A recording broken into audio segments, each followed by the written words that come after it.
আসসালামু আলাইকুম। আজকে আমরা ছোট্ট একটা টপিক দেখব SN1 এবং SN2 বিক্রিয়ার কার্যক্রম। ঠিক আছে? তো SN1 বিক্রিয়া, SN2 বিক্রিয়া কাকে বলে, তাদের মেকানিজম কি সেগুলো আমরা দেখব খুব সুন্দরভাবে। তাদের মধ্যে পার্থক্য, ঠিক আছে? তো পার্থক্য আমরা ১ম এই লিখে রেখেছি দেখেন। ১ম এই আমরা দেখতে পাচ্ছি কি SN1 এবং SN2 বিক্রিয়ার একটা মোটামুটি পার্থক্য লিখা হয়েছে। তো পার্থক্য কি বলছে যে SN1 ২ ধাপে ঘটে, SN2 ১ ধাপে ঘটে। SN1 প্রথম ক্রমের বিক্রিয়া। প্রথম ক্রমের বিক্রিয়া বলতে বোঝায় এটাই যে হচ্ছে একটি ঘনমাত্রার উপর নির্ভরশীল। এই যে নিচে লিখাই আছে যে একটি ঘনমাত্রার উপর নির্ভরশীল হওয়ার কারণেই SN1 কে আমরা প্রথম ক্রমের বিক্রিয়া বলছি। আর SN2 ২টি ঘনমাত্রার উপর নির্ভরশীল হওয়ার কারণেই তাকে কি বলছি? দ্বিতীয় ক্রমের বিক্রিয়া। ঠিক আছে? তারপর লাস্ট একটা ছোট্ট ইনফরমেশন SN1 হচ্ছে ৩ ডিগ্রি বিক্রিয়া দেয় এবং SN2 ১ ডিগ্রি বিক্রিয়া দেই। ওকে? জাস্ট এটুকু জেনে রাখলাম। এখন কাজ হচ্ছে আমরা দেখব চলেন একটা মানে সংজ্ঞা দেখি। SN1 আমরা ১ম এ দেখব, দেন আমরা দেখব SN2। তো ১ম এ SN1 এই যে লিখে রেখেছি সুন্দর করে SN1। SN1 বিক্রিয়া কাকে বলে? আচ্ছা ১ম এ আমরা দেখি যে SN1 এই ব্যাপারটার বাংলাটা কি? বাংলা কি বলছে? SN1 কে বাংলায় বলা হচ্ছে এক আণবিক কেন্দ্রাকর্ষী বিক্রিয়া। অর্থাৎ SN1 এবং SN2 কে বলা হচ্ছে দ্বি আণবিক কেন্দ্রাকর্ষী বিক্রিয়া। ওকে?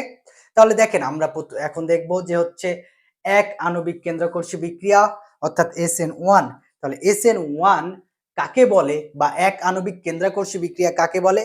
যে কেন্দ্রাকর্ষী প্রতিস্থাপন বিক্রিয়ার গতি একটি মাত্র ঘনমাত্রার উপর নির্ভর করে তাকে হচ্ছে অর্থাৎ একটি মাত্র ঘনমাত্রার উপর নির্ভর করবে। অর্থাৎ এটাকে এইভাবে বলতে পারি যে অ্যালকাইল হ্যালাইডের উপর নির্ভরশীল। একটি মাত্র অ্যালকাইল হ্যালাইডের উপর নির্ভরশীল তাকে আমরা বলছি SN1 বিক্রিয়া। তাহলে SN1 বিক্রিয়া কাকে বলে আবার রিপিট করছি যে কেন্দ্রাকর্ষী প্রতিস্থাপন বিক্রিয়ার গতির হার একটি মাত্র ঘনমাত্রার উপর নির্ভর করে তাকে এক আণবিক কেন্দ্রাকর্ষী বিক্রিয়া বা SN1 বলে। ওকে? ঠিক আছে। এখন আমরা SN1 বিক্রিয়ার মেকানিজম বা ক্রিয়া কৌশল দেখব। ওকে? দেখেন SN1 বিক্রিয়া। দুঃখিত এটা SN1 এবং SN2 এই লিখার নিয়ম হচ্ছে বড় হাতের S ছোট নিচে ছোট করে n দেন হচ্ছে 1 এইভাবে। ওকে? দেখেন তাহলে SN1 বিক্রিয়ার ক্রিয়া কৌশল দেখতে হলে প্রথমে আমরা হচ্ছে মানে ফ্রেমটা দেখি দেন হচ্ছে আমরা পরে এক্সাম্পলের মাধ্যমে উদাহরণটা দেখব। তাহলে প্রথম কি বলছে আমরা প্রথমে পড়েছি ধাপ কয়টা? ২টা ধাপ। তাহলে ২টা ধাপের প্রথম ধাপটা কি হচ্ছে? প্রথম ধাপে বলছে যে অ্যালকাইল হ্যালাইড ধীরে ধীরে বিয়োজিত হয়ে কার্বনিয়াম আয়ন এবং হ্যালাইড আয়নে কি পরিণত হয়। তাহলে দেখেন একটা অ্যালকাইল হ্যালাইড নিলাম অ্যালকাইল হ্যালাইড। আচ্ছা অ্যালকাইল হ্যালাইড বুঝতে অনেকে সমস্যা হতে পারে সেটা একটা আলাদা আলোচনা দেখবেন তাও আমি বলে দিই। অ্যালকাইল হ্যালাইড হচ্ছে যে অ্যালকাইল মূলকের সাথে হ্যালাইড মূলক যুক্ত থাকবে আর কি। মানে অ্যালকাইল মূলক কি আমরা বুঝি আর কে আমরা অ্যালকাইল মূলক দিয়ে প্রকাশ করি। আর হ্যালাইড মূলক কোনগুলো? Fluorine, chlorine, bromine, iodine. অর্থাৎ অ্যালকাইল গ্রুপের সাথে যদি কোনো হ্যালাইড গ্রুপ যুক্ত থাকে ফ্লোরিন, ক্লোরিন, ব্রোমিন, আয়োডিন সেক্ষেত্রে সেটাকে কি বলবো? Alkyl halide. তাহলে এটা কি? ক্লোরিন হচ্ছে একটা অ্যালকাইল হ্যালাইড। এটা কি বলছে? প্রথম ধাপটা কিন্তু ধীর প্রক্রিয়া, ধীরে ধীরে ঘটে। অর্থাৎ এই অ্যালকাইল হ্যালাইডটা ধীরে ধীরে বিয়োজিত হয়ে কার্বনিয়াম আয়ন এই যে অ্যালকাইল মূলকটা কি কার্বনিয়াম আয়ন এবং হ্যালাইড আয়নে পরিণত হয়। ঠিক আছে? এটা প্রথম ধাপ শেষ। তাহলে কি হলো? এই অ্যালকাইল হ্যালাইড ধীরে ধীরে বিয়োজিত হয়ে কার্বনিয়াম আয়ন এই আর প্লাস কি বলছি? কার্বনিয়াম আয়ন এবং কি হ্যালাইড আয়নে পরিণত হয়। দেন দ্বিতীয় ধাপে কি ঘটে দেখেন খুব সহজ কনসেপ্ট SN1 SN2 মানে পেঁচানোর কিছু নাই। দ্বিতীয় ধাপে কি বলছে? দ্বিতীয়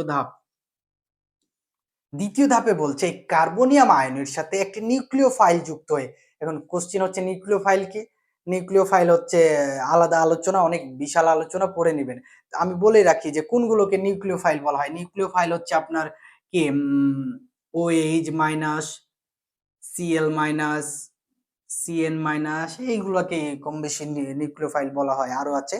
তাহলে কি বলছে, দ্বিতীয় ধাপে এই কার্বনিয়াম আয়নের সাথে নিউক্লিওফাইল যুক্ত হয়ে, এটা যুক্ত হয় দ্রুতভাবে, ঠিক আছে, দ্রুতভাবে যুক্ত হয়ে কি করে, যৌগ গঠন করে। ওকে, তাহলে দেখেন এই কার্বনিয়াম আয়নের সাথে দ্রুত নিউক্লিওফাইল, একটা সাংকেতিক চিহ্ন দিয়ে নিউক্লিওফাইল লিখলাম, ওয়াই জেড মাইনাস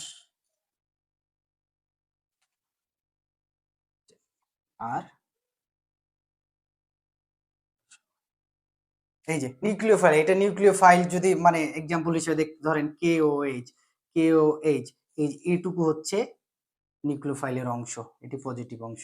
ওকে, তাহলে বিক্রিয়াটি কি বোঝা গেছে? আমাদের কিন্তু বিক্রিয়া শেষ, দুইটা ধাপ কমপ্লিট। প্রথম ধাপে কি হচ্ছে, প্রথম ধাপে হচ্ছে কি, একটা হচ্ছে অ্যালকাইল হ্যালাইড বিয়োজিত হয়ে যাচ্ছে, বিয়োজিত হয়ে কার্বনিয়াম মূলক এবং কি হ্যালাইড মূলক বা হ্যালাইড আয়ন, কার্বনিয়াম আয়ন ও হ্যালাইড আয়ন তৈরি করছে। দেন কি করছে, এই কার্বনিয়াম আয়নের সাথে একটা নিউক্লিওফাইল যুক্ত হচ্ছে, যুক্ত হয়ে হচ্ছে উৎপন্ন মানে কাঙ্ক্ষিত যৌগটা তৈরি করছে। ওকে, তাহলে আমরা একটা সুন্দর করে একটা উদাহরণের মাধ্যমে দেখব, তাহলেই শেষ। দেখেন উদাহরণ কি বলছে, 3 ডিগ্রি অ্যালকোহল মানে 3 ডিগ্রি বিক্রিয়া সহজে দিই, তাহলে আমরা একটা 3 ডিগ্রি বিক্রিয়া লিখি। 3 ডিগ্রি বিক্রিয়া কি, একটা কার্বনকে ঘিরে 3টা কার্বন থাকবে, তাই না? এই হাতগুলো পূরণ করে দিই, CH3 CH3 CH3, ঠিক আছে, এটা 3 ডিগ্রি বিক্রিয়া না, সুন্দর করে Cl, এটা হচ্ছে একটা, মনে করেন এখন প্রথম ধাপ মনে করেন, প্রথম ধাপ কি ছিল স্যার? প্রথম ধাপ হচ্ছে যে একটা অ্যালকাইল হ্যালাইড ধীরে ধীরে বিয়োজিত হয়ে কি কার্বনিয়াম আয়ন এবং হ্যালাইড আয়ন তৈরি করে। তাহলে কার্বনিয়াম আয়ন ধীরে ধীরে, এই যে ধীরে ধীরে বিয়োজিত হলো, বিয়োজিত হয়ে কার্বনিয়াম আয়নটা কিভাবে তৈরি করবে দেখেন, CH3 সি CH3 CH3, এই যে পজিটিভ হয়ে গেলে কার্বনিয়াম আয়ন হয়ে গেল, এবং কি হ্যালাইড আয়ন Cl মাইনাস। প্রথম ধাপ কমপ্লিট, কিছুই নাই, জাস্ট সোজা। দেন দ্বিতীয় ধাপটা আমরা কি পড়েছিলাম, এটা হচ্ছে প্রথম ধাপ, এবার হচ্ছে দ্বিতীয় ধাপ। দ্বিতীয় ধাপে কি করেছিলাম, এই কার্বনিয়াম আয়নের সাথে হচ্ছে একটা নিউক্লিওফাইল যোগ করেছিলাম, দেন হচ্ছে কাঙ্ক্ষিত যৌগ পেয়েছিলাম, তাই না? তো কার্বনিয়াম আয়ন কি আছে, CH3 C CH3 CH3, এটার সাথে আমরা হচ্ছে একটা নিউক্লিওফাইল যোগ করেছিলাম, ধরেন এই যে OH মূলকটা কোথা থেকে পেলাম, KOH এর একটা দ্রবণ থেকে নিলাম, ঠিক আছে, এগুলো বাংলায় লিখে দিবেন। দেন এইভাবে কি এই OH এর সাথে যুক্ত হয়ে আমরা কাঙ্ক্ষিত যৌগটা পেয়েছিলাম, তাই না? CH3 C CH3 CH3 OH, বোঝা গেছে কাঙ্ক্ষিত যৌগ আমাদের। সহজভাবে দুইটা ধাপ, প্রথম ধাপে অ্যালকাইল হ্যালাইডটা বিয়োজিত হচ্ছে সেটা আস্তে আস্তে, এবং দ্বিতীয় ধাপে যে বিয়োজিত হওয়ার ফলে যে কার্বনিয়াম আয়নটা পাই, সেই আয়নের সাথে একটা নিউক্লিওফাইল যুক্ত হচ্ছে, যুক্ত হয়ে কি করছে, কাঙ্ক্ষিত যৌগ তৈরি করছে, আর কিচ্ছু নেই, শেষ। ওকে, এবার আমরা দেখব SN2। এবার আমরা দেখব SN2 বিক্রিয়া, খুব ছোট্ট এবং সহজ একটা বিক্রিয়া, চলেন দেখি।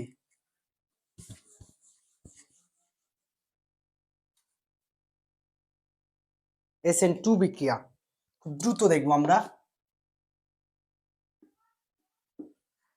SN2, তাহলে SN2 বিক্রিয়ার ক্রিয়া কৌশল বা মেকানিজম দেখার আগে আমরা তাহলে দেখে নেই যে হচ্ছে SN2 বিক্রিয়াটা কাকে বলে।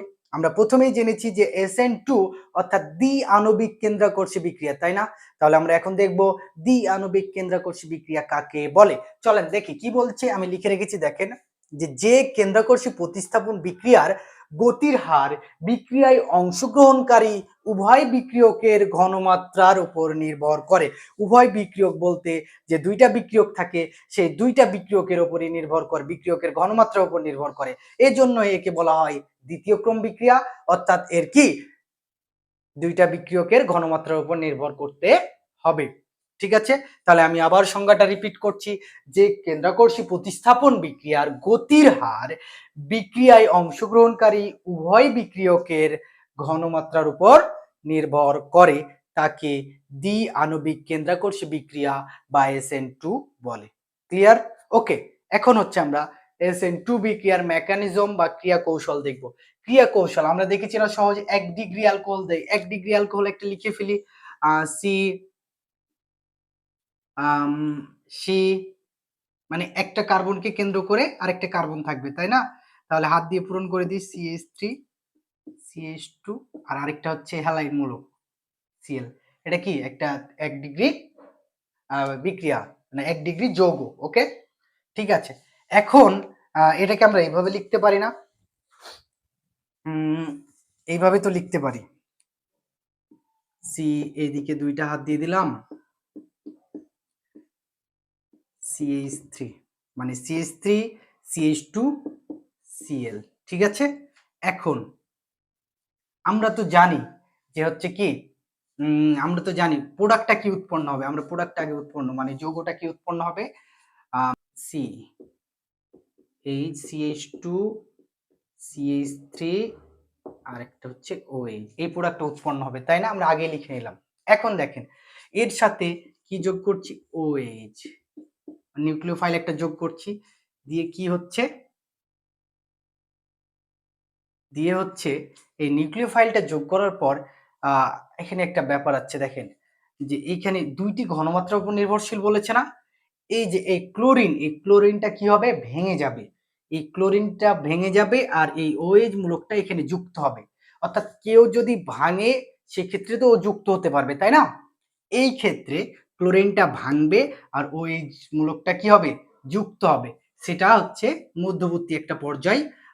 এই যে এইভাবে লিখবেন, সি হচ্ছে এই যে এইভাবে ভাঙার সিস্টেমটা, ভাঙাটাকে এইভাবে দেখানো হয়। কি ক্লোরিন হচ্ছে ভাঙছে আর যুক্ত হচ্ছে কি OH, OH যুক্ত হচ্ছে না, এইভাবে দিলাম আর এটার সাথে যা ছিল তাই থেকে গেল। ওকে,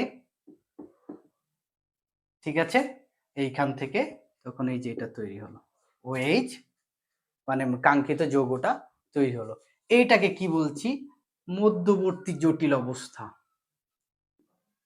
এই মধ্যবর্তী জটিল অবস্থাটা কিন্তু একটা ধাপের মধ্যেই, এক ধাপে ঘটবে না, একটা ধাপের মধ্যেই বিদ্যমান, মানে টোটাল এটা একটা বিক্রিয়া। তাহলে বিক্রিয়াটা কি হচ্ছে, আবার রিপিট করি, এটা হচ্ছে কি একটা 1 ডিগ্রি হচ্ছে যৌগ নিলাম, 1 ডিগ্রি যৌগের সাথে কি একটা নিউক্লিওফাইল যুক্ত হচ্ছে, যুক্ত হয়ে কে ক্লোরিন ভাঙছে এবং এই ওই যে নিউক্লিওফাইলটা কি হচ্ছে, যুক্ত হচ্ছে।